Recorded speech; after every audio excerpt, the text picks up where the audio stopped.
Race number 5 at Ascot on Saturday will jump at 2:43. It's the first of the features. It's the Furphy Summer Scorcher over 1,000 metres at listed level, and it is an absolute beauty.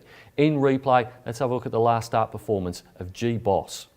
At the 350, Belter joined by G-Boss. It's Belter down on the inside. G-Boss draws level. A length and a half, Snow Lord. The Celt keeps running on, however. At the 150 in the Celt, Snow Lord went to G-Boss. They beat off Belter. The Celt in front, getting up on its inside, Snow Lord. The Celt, Snow Lord went to it all. There's nothing in it.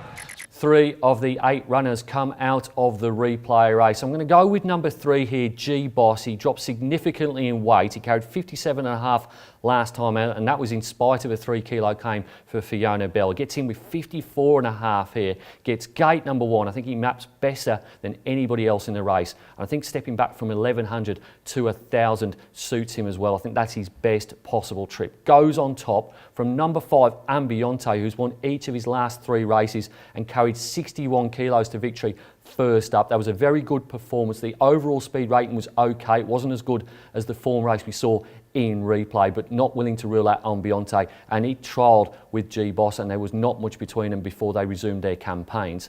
Number 8, Snow Lord, was outstanding winning first up. That was in the replay race. That was over 1,100 metres. I think back to 1,000 certainly suits this horse, but the weight pulls and also the draw, barrier number 8 in a field of 8, make it a little bit tricky for Snow Lord. And then number 4, the Celt. He split Snow Lord and the Celt last time out. I just don't think that he wants 1,000 metres. I think his best form's over a little bit further.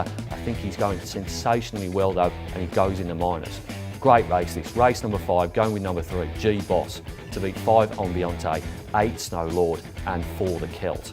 Race number 6 at Ascot on Saturday will jump at 3:18. It's the second of the features. It's the Mrs. Max Latrice Classic over 1,800 metres at Group 3 level for the girls. In replay, let's have a look at the Starstruck Classic and the win of Fontainebleau. Royal Missile, Lucky Raw has a kick. Lucky Raw at the 302 in front. Fontainebleau looked to be the danger. Celebrity Dreams 4 lengths further back. It's Lucky Raw at the front at the 100. Fontainebleau's got it though. It's Fontainebleau on the outside, reaching the lead from Lucky Raw. Further back, running on Showcase, but Fontainebleau wins it. The Starstruck Classic is clearly the main form reference here, and it is hard to go past number 2, Fontainebleau, who won the replay race 2 weeks ago. You'd have to say she's probably better suited over 1,800 metres than the 1,600 of a fortnight back, and she gets a decent gate here. I think she's going to be mighty hard to beat. Goes on top from number 5, Lucky Raw, who maps pretty similarly to what she did 2 weeks ago. I think she'll find the front and be there for a long way for Jason Brown. I just think that maybe 1,800 metres is further than she wants to go, and therefore I think that Fontainebleau will beat her again. Number 3, First Affair, probably needed the Starstruck Classic to get ready for this race of Latrice. I think this might have been a little bit of a target race for a few weeks for the camp. I think he's a reasonable threat here. And then number 4, Showcase, won over 1,000 metres back in October. I think she's one of these horses where no one's really worked out what her best trip is yet. I'm not convinced it's 1,800 metres, but she did run well in the Starstruck. Just to mention at the top one here, Celebrity Dream going around here over 1,800 metres. I can't fathom how she's come up favourite. She did have some excuses in the Starstruck. She was wide, but I do think 1,600 metres is as far as she wants to go. Top selection in race number 6, number 2, Fontainebleau, to beat 5 Lucky Raw, 3 First Affair and 4 Showcase. Race number 7 at Ascot on Saturday will jump at 3:55. It's the Ascend Sales Handicap over 1,100 metres and in replay. Let's have a look at the last start effort of Shackleton. Top weight Ambionte. Over on the inside is Dutch Spy. Further back behind them, Alpha Sky down to the 200. Roy Alex gone. Ambionte, Cognac have gone up and joined it. Ambionte had reached the lead from Cognac. Alpha Sky is starting to charge right down the outside. Warwick's lifting Ambionte though, and Ambionte a grand win. Ambionte.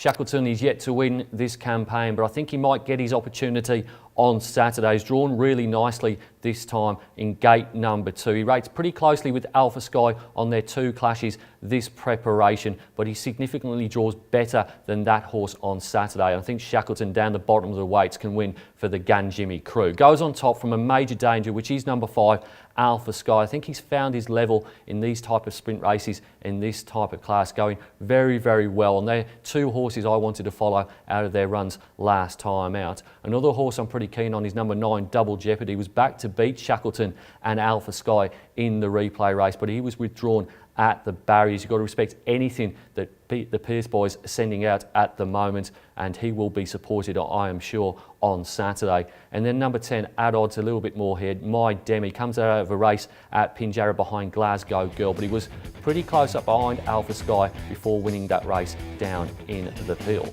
Top selection in race number 7, going with number 13, Shackleton, to beat 5, Alpha Sky, 9, Double Jeopardy, and 10, My Demi.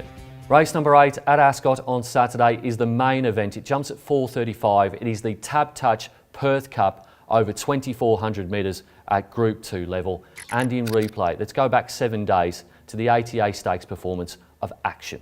Up in front now, they turn. Anoski has gone for him at the 250. Capodoro from Mississippi Delta. She starts to run on now. Further back is Action. He's finishing on hard. Mississippi Delta with 100 to go. The leader, Action, trying valiantly, but Mississippi Delta kept going by Chris Parnham, will hold Action.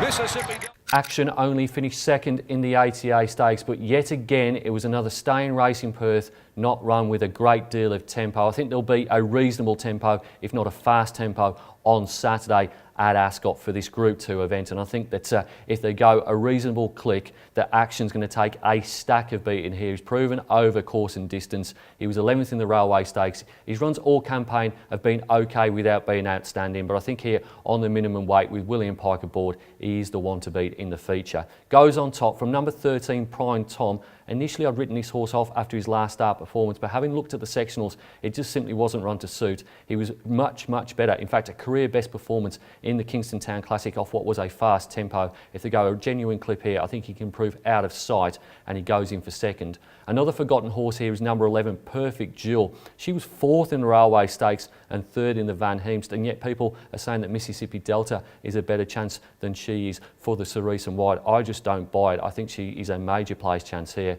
And then number 1, Gattin. A few days ago I thought that Gattin was the horse to beat here, but the barrier draw hasn't helped him. He's now got bar shoots on both of his front hooves. I'm not sure where he gets to in the run, and he has got the top weight. I do think he's a player though. Top selection in the Perth Cup is number 3, Action, to beat 13, Prime Tom, 11, Perfect Jewel, and 1, Gattin.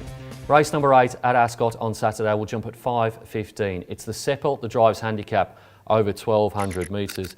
And in replay, let's have a look at the last start performance of Beat the Devil. McPhee, they're into the home straight. Miss Swindle over on the outside, got a nose in front. Beat the Devil's about to join her. The run came for Paradise Square though. Beat the Devil, Miss Swindle, Paradise Square are now Neurological. Beat the Devil with 100 to go. Over on the inside, Miss Swindle, Neurological diving. Will Pike win the last? You betcha bottom dollar he will. He gets up. Beat the Devil was unlucky to run into a galloper called Neurological in the replay race. I think he is a couple of notches above graduation class. I think Beat the Devil is the one to beat in the finale on Perth Cup Day. Goes on top from the high horse that will be number 6, Caracapo. Resumes with blinkers for his 4th career start, 721 days after his 3rd race. This horse has had more trials than Judge Jury in recent times, has bolted in the most recent few of those. Will probably start favourite, but it's a watching brief for mine. Number 11, Bon Voyage, as drops back in grade from that hot 66 plus race featuring the likes of Ambiente. Has had no luck in a lot of its runs this campaign, but he's a little bit of a serial non-winner. And then down the bottom, number 19 is Glasgow Girl. It's the 3rd emergency, but has got gate number 1, and it gets into the race. It gets a claim as well for Taylor Stone. I think it could make its presence felt. Top selection in race number 9, go with number 2, Beat the Devil, to beat 6, Caracapo, 11, Bon Voyage, and 19, Glasgow Girl. It's now time to nominate my best bets on the Ascot card. Going in race number 2, number 1, Angelic Ruler. She'll be odds on, I think, but deservedly so. And then in race number 6, number 2, Fontaine Bleu. I expect to be much closer to favourites when they jump in that feature race. It's easy to stay up to date with everything that's happening at Perth Racing. You can log onto our website or you can follow us on one of our social media channels. Until next time, bye for now.